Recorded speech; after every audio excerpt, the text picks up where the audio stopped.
I want to welcome Agile XRM to the podcast. I've known the people at Agile XRM for the past 12 years. I've seen how their business process management tool can add massive value to complex organizational processes in sectors such as finance and government. If you have complex processes or a need for dialogues on the Power Platform or Dynamics 365, take a look at how this BPM tool can add value. You can find them at agilexrm.com or check out the show notes for more details.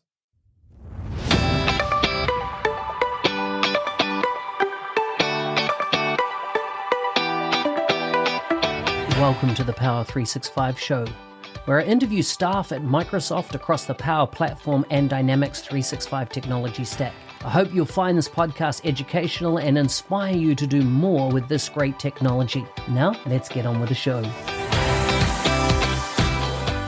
Today's guest is from Washington in the United States, working at Microsoft. He's a senior program manager. As always, links to things like LinkedIn, Twitter, bios, etc. will be in the show notes of this episode, so check them out on the app that you're listening with. Welcome to the show, Anthony. Hi, thank you so much for having me. Excited to be here. Good to have you on the show. Tell us a bit about what you do outside of Microsoft. When you're not working, what does it look like for you there? And are you in Seattle, Redmond? What particular area are you in? Yeah, so I actually moved to San Francisco with my fiance about 3 or 4 weeks ago. So cool. It's been super exciting kind of readjusting to having sunlight and things like that, though I say it was quite sunny in the summer. So I've been getting into actually discovering new hobbies, figuring out what to do in the area. I live next to a bouldering gym, so I've been trying to check that out a bit more frequently, like rock climbing stuff. Wicked. It's been super fun, though I've destroyed my fingers a little bit, but it's been super nice. And so looking into discovering, new social circles, new hobbies, stuff like that. I think one of the big ones for me is that I've gotten really into cooking recently. Nice. I used to watch a lot of cooking YouTube back in Seattle, but I lived in Capitol Hill, which is like the central district between like so many restaurants. And so it was always like, I can make food that tastes really bad or walk 10 feet and get really good food. My new area in San Francisco has quite a few less restaurants. And so I've been trying to like craving and recreating the taste of the restaurants I loved in Seattle. So I've been getting really into that recently. That's cool. And I mean, San Fran is such an awesome city, right? I mean, it's epic. I mean, I love Seattle and I spent a lot of time there, but boy, I really enjoyed my time in San Fran. And there's just so much for you to do, right? Yeah, for sure. It's super awesome. Like there's like hikes right in the middle of the city. There's a beautiful pier. We're still kind of exploring all the nearby areas, like, Santa Cruz is nearby on the beach and the boardwalk down there. There's that beautiful Big Sur drive/hike, right? Stuff like that. So we're still new, looking for things to do. So excited to kind of discover more, but it's definitely been a fantastic move. I'm glad to be here. I love it. So tell us a bit about your area of specialty inside Microsoft. What do you own? What do you look after? What's what's the top of mind thing that you're focusing on? Yeah, for sure. So within Power Apps, which is our low-code application platform, my team kind of lives within the group that owns the mobile experiences and the AI experiences, right? And so my team in particular within that group is focused on our kind of native capabilities. And so that includes things like mixed reality, it includes things like geospatial. We also sort of kind of growing that into things like barcode scanning and NFC scanning and other device sensors like that. But our primary focus historically has been the mixed reality stuff. And so that's kind of where my expertise lies. Actually, my career and even in college, I kind of did mixed reality and virtual reality, augmented reality stuff then. So it's it's an area of both passion for me and, of course, my work area, which is a nice kind of overlap there. So it's been really exciting to kind of enable that mission of how do we democratize a super awesome, super powerful technology like mixed reality for everyone to use through things like low code. I like it. Now, one thing I want to clear up straight away, and it's a misconception that I have had in the past, is that when you hear that Microsoft talk about mixed reality, we all of a sudden, I definitely have done this. I've defaulted over to, so HoloLens is what we're talking about. We're obviously not talking about HoloLens here. We're talking about everything outside of potentially HoloLens from a mixed reality, geospatial capabilities perspective. Is that right? Yeah, for sure. I think there's some fantastic work in Microsoft going on in HoloLens, and you can actually, there's some stuff about bringing Power Apps to HoloLens, like in guides, Dynamics for guides. You can now bring Power Apps as a part of your steps within guides on the HoloLens as well. But my team focuses more on that idea of, once again, democratizing mixed reality for everyone, right, through low code. And there just aren't enough HoloLens devices right now for everyone to get their hands on one, right? Totally. It's definitely a limited hardware thing. And so we're really focused on specifically mobile augmented reality as a piece within mixed reality. And so how can you use your phone and your phone sensors and your tablet sensors to kind of get a better understanding of physical space and use mixed reality to kind of empower business workflow. So to take this into the practical world, because sometimes I know people are like, so what are the use cases? So since you and I last talked, I've been responding to a big RFP around waste management for a city and the mobile experience around that, right? And so you take that bin collection or rubbish collection locations are all over the city. And so there's geospatial points, and then the toughened device in the driver of the truck, we can have now visually identify the bin. Where's the code on the bin that their actual truck scans, the NFC code? So what was the exact time of pickup? Did it happen? So all that. And of course, this totally fits, like a whole part of our response is this whole mixed reality, barcode scanning, as you say, and being able to, where trash locations are in unique spots, we can overlay that and say, hey, yeah, it's actually down here, around this alley, down the corner. That's where you'd find it. We can provide now all that. So there's not kind of callbacks from the drivers to, dispatcher. Where is this? How is it? Can actually all come up now on their device. Yeah, for sure. It's one of those super cool things that we see around those kind of frontline, first-line worker workflows that's pretty common is that combination of using your device's location, using its ability to detect barcodes, NFC, and so on, and using its ability to kind of overlay stuff in the real world for mixed reality as well. I would say the one particular part you talk about for mixed reality there, wayfinding, like route wayfinding, like indoor wayfinding, is still technology that we're kind of working through. It's one of those things that we can record a very spatially aware video as you mark up the space and walk through kind of a markup and a mark control. But the idea of you take out your phone and it says, hey, turn left and then right and then turn right. And then there's little arrows in the physical space, right? We don't quite do that yet. It's something that's like really cool out there. And there's a bunch of technology being invested in by Microsoft to make that more possible, right? If you're familiar with kind of the mesh announcement or Azure Spatial Anchors as a part of that, right? Like that's the end goal of those technologies for sure, is to enable that kind of live mapping where you combined, GPS coordinates with mixed reality overlays to make this super cool scenario. But it's once again, a little bit future tech. And for us, we think about mixed reality as another tool in your tool belt, really, right? So like measuring things, visualizing content on real world scale, stuff like that. And so it's definitely, don't get me wrong, it's all things that we're super excited about and really looking to bring to the space. But I just want to caution that some of that stuff you can't do right now in Power Apps today, And so when we look at the enablement surface that you're working with, is Power Apps that tool, or are you also seeing it being used in things like the field service, part of Dynamics? Where do you really see the area that you are seeing customers adopt right now in the mixed reality space? What is that surface that they're generally working with? Yeah, so most of our customers today are building Canvas apps in particular, so Power Apps and Canvas apps. They're doing things like, they're part of a major network that has to do building inspections, and they'll need to audit to make sure it's accessible or make sure that it follows specific criteria or compliance guidelines. And so they make sure things like, your doorway is of a certain threshold size, or it's high enough, or the doorknob's not too far off the ground, or the total square footage you have in your bathroom stall even is big enough, right? And so they use mixed reality to make that process much faster and much less painful for their workers, right? Rather than having to, take out your tape measure and go crawl on the ground and make sure your doorway's, 2 feet at least or whatever. You just take out your phone, kind of wiggle it a little bit. Its camera figures out where everything is, and then you can just measure on the ground automatically. And because it's integrated within the Power Apps, you can write business logic on top of these measured things. You can automatically generate, a check mark if it follows compliance, or an X if it doesn't. You can turn that into a compliance report that you send up to your supervisor automatically. You can even provide very specific guidance that's like, hey, like this didn't quite match the thing. Can you verify if you can do these steps to fix it in the moment, right? And you can generate work orders, stuff like that. So that kind of integration with that business logic through Power Apps is super powerful with mixed reality as well. And there's a couple other scenarios that we see as well, but that's one of the kind of key pieces we see. So you've mentioned that one area around building inspection. What are the other type of use cases or even industries that you're seeing as the adopters of this technology? Yeah, for sure. I think one of the big ones is consumer packaged goods or retail, kind of that same industry, where it's the idea of how do we enable sellers to have better conversations. If you're, a person who distributes, let's say, chips and other snacks, and you have to go to a grocery store, a pharmacy, and say, hey, we want to put this display stand in here and help you sell more chips and drive pass through and all that stuff, right? There's a lot of stuff you can't talk about with just a picture or a video. Where you say, hey, look, it's my display stand. It looks really cool, right? Like that's great and all. But what we found is that mixed reality helps sellers close more deals close deals faster and close larger deals because they can have a much higher fidelity conversation about the product. They can say, hey, look, here's exactly how this will look in your space. Here's how it plays with lines of sight and egress. Here's how it looks next to this other thing. Here's that real world scale. And this ability to have conversation really unblocks stores, right? We have people giving us feedback that's like, yeah, like if it wasn't for the ability to show my product in the customer space, they were a hard no beforehand. They said, hey, I don't think, your big chain retailer thing will look good in my tiny like mom and pop shop. And they say no. They're like, hey, just give me one chance to show me exactly the space you have available. I'll show you what that product looks like right there. And they're like, what, actually, if you just made this black and white, I think it look perfect. Or like, oh, if you make this little change here, I think it look great. They can capture that all. They can do that and kind of helps drive sales. And so that retail scenario is super important. I think also in part because of that post-sales process as well, right? You have folks who,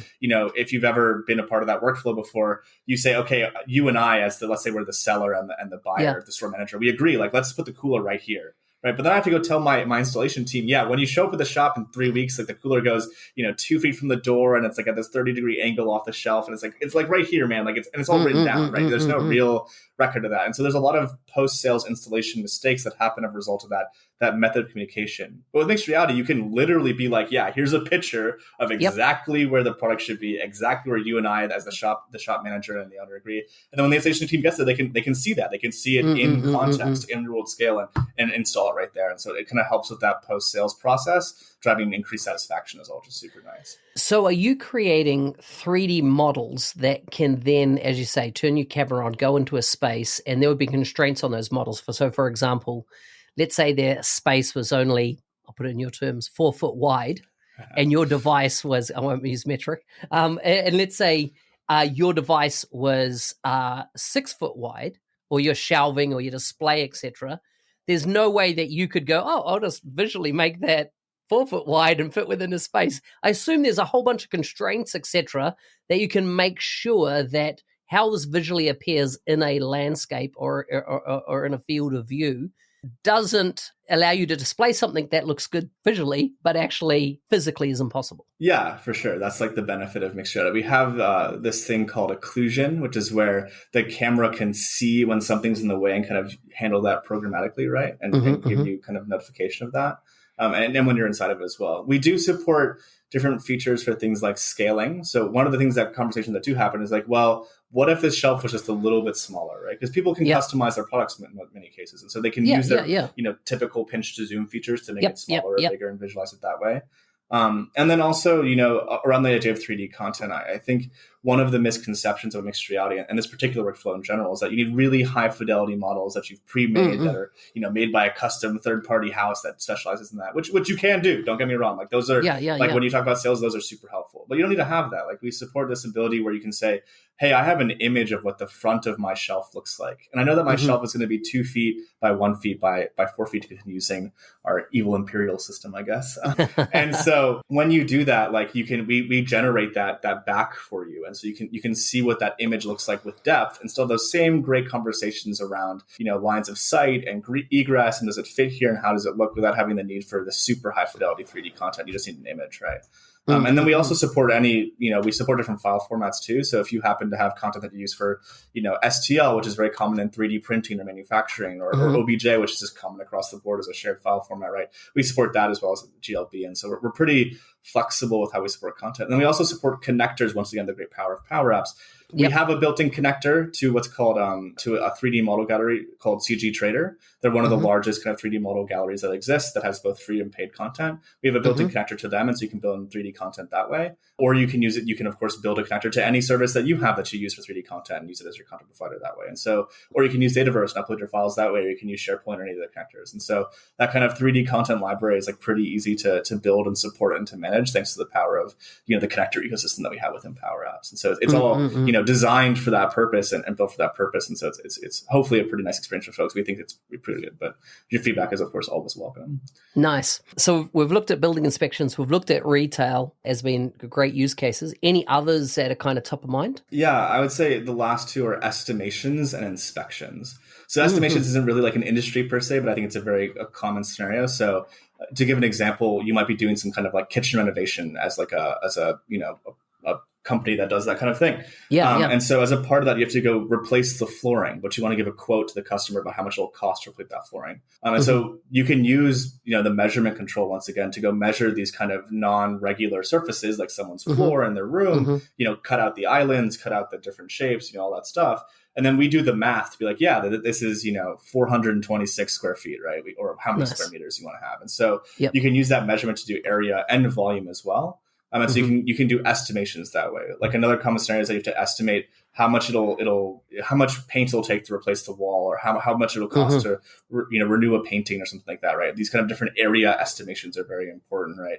And that ties in a little bit to that first thing of building inspections as well, which is the idea of auditing. That's the idea where it's like I contractually am obligated to this much shelf space. Let me go make sure that I'm getting that right. You can measure that out as well. And then for the second side I just mentioned, which is inspections, right? There's the clear examples of things like you're the technician repairing an ATM and you want to see what the guts of that ATM look like without taking it apart. You can drop in a 3D model. You can see that scale. It'll animate. You can kind of see the inside, stuff like that, right? So that's one example. And then recently we released a new control called Markup in MR. Lets you paint lines and 3D arrows in space. And so you can use this to kind of, let's say you're like, oh, hey, like I'm inspecting this water cooler. There's an issue with the way that it's configured right now. Let me say, hey, go turn this gear and go right this pump here. And so if you're familiar with Remote Assist as a product, right, they have that same capability. We've brought that kind of the offline parts of that, not the calling bits, but the drawing lines and drawing arrows into Power Apps as a standalone component. So you can do that as well. Nice.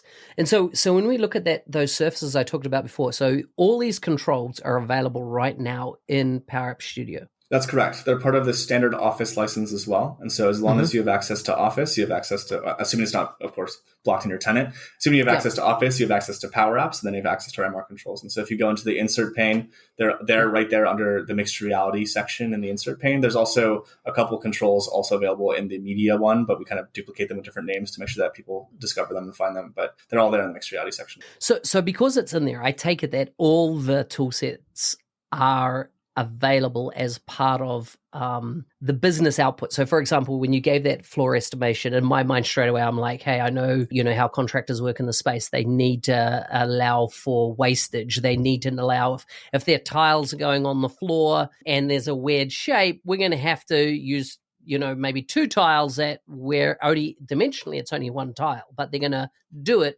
So I take it with things like Power Automate as part of the story, you could actually make sure all those business rules were honored based on what the application was going to be used for. Yeah, for sure. You can the controls themselves have sets of output properties that give you everything that we have in terms of controls. So let's say you measure 12 different lines that make up a polygon of sorts, right? We give you each of the XY coordinates of each of those lines, as well as the total area that we've estimated, we calculated based off of the polygon itself, as well as the different shapes and all those things. And so you have those all as output properties. And so you could take those. You can write an automate flow or some PowerFX logic in your Power App and use that to run a bunch of rules. Like, hey, like if it's, not quite at the right angle, do XYZ, otherwise do ABC, otherwise do, whatever. And you can write these logics to make pretty complex, I guess, mathematical formulas in a sense to figure out exactly what to do here and to render it that way. So we fully support, like, it's all up to you, right? We'll give you all the numbers you need and you can do whatever you want with that data. And so we give you literally everything that we have. And so to the precision that we have it as well. And so we do that. Tell me, have you seen anything out in the market where people have taken these tools, and without mentioning the companies, etc., that are you like, oh, wow, this is what we intended? Yeah, I definitely think the first one I mentioned around the building audits is one where it was surprising how fantastic that was. Like getting the workers to talk to us about it was fantastic, right? Like I think one of the big things that's part of, what's called ADA compliance in America, which is the Americans with Disability Act, is like you have to make sure that toilet stalls and other bathrooms are up to compliance, right? This is not really the most fun job in the world to go take out a tape measure and make sure that like your single stall is up to date. And so them being able to just take out their phone and just do it and it like automatically generate the report. Like they went from like this super paper heavy process. So if you walk in there, you get a tape measure, you write it down, you go take that paper you've written into and like, fax it to someone who puts into an Excel sheet who then tells you 2 weeks later that actually you mismeasured it probably, right? You have to go back and double check that, right? Like we turned that all down to a single digitally transformed process where they just use mixed reality, right? And so it was crazy to see, like, because we actually didn't give them that much guidance. They like reach out once and we're like, oh, hey, like there's a bug. And we're like, oh, cool. And we fixed it. And then like 6 months later, they're like, oh, you want to check out our app? And we're like, I'm sorry, what? Like, it was like this really beautiful, like integrated system that we saw. And so I really love that one. And then another one that I really liked in that same vein actually was this company that does repairs, like restorations. And so they go into a house or a building or whatever that's been affected by like fire or by flooding or by other disasters, right? And they have to go figure out how much will it cost to like repair your rugs and like replace your carpeting and fix your walls and all that stuff. And they built this like beautiful like inventorying and auditing system through that control as well, which is super nice to see. I love it. I love it. Tell me a bit more, and we'll finish on this area, is around the geospatial capabilities. Kind of what are the key points that people need to be aware of around the geospatial capabilities? Yeah, it's a pretty rich set of capabilities that are also, I would say, fairly table stakes in the market when you think about it, right? There's a very common address input control. So you type in, the first half of your address and it completes the rest of it and gives you the latitude and longitude of that and all the different split out pieces, like which one's the municipality and which one's the country and all that stuff. That one's, I would say fairly self-explanatory in how it works, and it's pretty nice. It's very smooth. It's simple. It works, The map gets a bit more feature rich in how it operates, and that kind of makes it a little bit more complex to use, but the payoff is, I think, quite nice if you kind of use it for these complex scenarios as well, where we support effectively all the things that Azure Maps does to an extent, right? And anything that we don't support that Azure Maps does, if we can unblock you with some scenario for that, we're happy to bring that in, right? It's definitely built on top of the Azure Map capabilities. And so it's things like you can drop a bunch of pins, you can customize those pins, colors and icons and so on. And so if you're doing, for example, COVID management back in I guess currently, but also back in the day, you can see things like you can colorize the icons by number of cases. You can change the icon based off of what type of building it is or what type of case it is. You can do all that kind of stuff, right? We also support info cards. So if you click on a pin, you can pull up detailed information about that, including things like a URL, a hyperlink to turn-by-turn directions that open up in your OS's favorite application, pictures, like phone tag numbers, full names, etc. You can put all the information there. We support routing. So you can give yourself an optimized route between multiple waypoints to figure out, the classic traveling salesman problem, for example. And you can, of course, combine that with the previous features. You have like custom pins. You're like, oh yeah, like here are my top 5 opportunities for the day that I need to go visit. What's the best order to go visit them? What's my estimated time of traffic? All that kind of good stuff. Love it. And then we support polygons. So you can draw areas and radiuses, and we'll give you back like the calculated circumference and distance and areas and all that stuff. And so if you're familiar with GeoJSON, right, there's a bunch of publicly available GeoJSON data sets for things like state lines. You can bring that in and use that for territory management. You can build your own, right, GeoJSON and stuff like that. And then something we added recently, which is small, but I think cool, is we added different map stylings now. So you can have a dark mode map, which is pretty nice. And so you can do like dark theme. And so lots of great stuff there. It's pretty, like I said, like feature rich and table stakes. And so it's one of those things that, there's a little bit of nuance to getting data set PCF controls to work in Power Apps. So once you get past that kind of little nuance, it's a super powerful control that we could be using. Have you seen anyone light up ArcGIS data or Esri data inside it?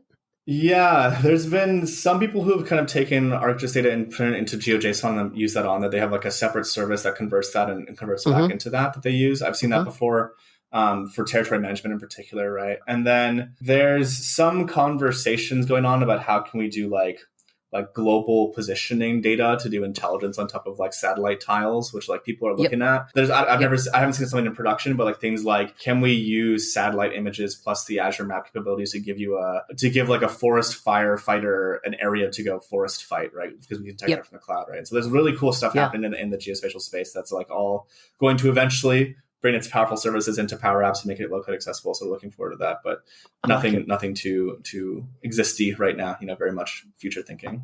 Awesome. Anthony, if people want to go and develop their skills in this area and get up to speed, what are the resources you recommend they go look at? Yeah, there's a couple. So there's, of course, our official documentation that exists and is published. It's very much technical knowledge, right? What are the properties? What are the exact inputs, outputs? What does that look like? We have a couple of how-to guides as well within our documentation. That's kind of in a different section, but still within that official documentation. Then we've published some MS Learn tutorials as well. So if you look up building mobile applications with 3D, you'll see a guide there. We also have blog posts that have sample applications and feature releases and stuff like that. So if you look up like, improving sales with mixed reality power apps, I think it shows up as one of the top results in search engines. And so you can use that as well. And then, as always, there's with power apps in particular, there's this super vibrant community. And so folks have released really cool videos of how to leverage the MR and geospatial controls to do really cool things. And so that's always, if you're more of a visual video learner, there's a bunch of great stuff there as well. I like it. Anthony, thanks so much for coming on the show. Yeah, no, thank you so much for having me. Hey, thanks for listening. I'm your host, Business Application MVP Mark Smith, otherwise known as the NZ365 Guy. If there's a guest you'd like to see on the show from Microsoft, please message me on LinkedIn. If you want to be a supporter of the show, please check out buymeacoffee.com/NZ365 Guy. How will you create on the Power Platform today? Ciao.